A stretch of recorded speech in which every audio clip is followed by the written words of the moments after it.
Using boundary markers to support students with autism in classroom settings.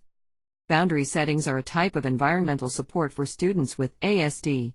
Basic boundary markers, which establish physical space for specific activities such as break time areas and reading areas, help students differentiate expectations across settings, especially when one area is used for different activities. This is very common in classrooms around the world.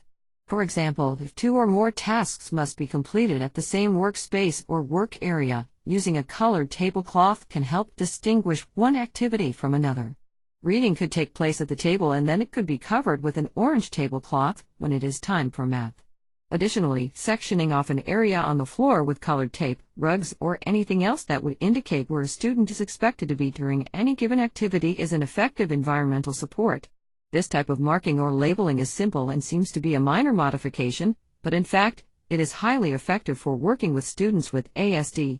These modifications can reduce students' confusion and increase clarity by identifying expectations. It is important to note that simply applying these types of environmental supports without explicitly demonstrating them to the student and explaining what they are intended for will likely not result in the desired outcome. It is almost always necessary to show the student how they are intended to be followed for the markers and boundaries to be effective. Oftentimes, showing or demonstrating to the students how the boundaries and markers are to be followed needs to be done repeatedly and over time. Finally, when boundaries and markers begin to show effectiveness with students with ASD, rewards for appropriately following the support should be utilized.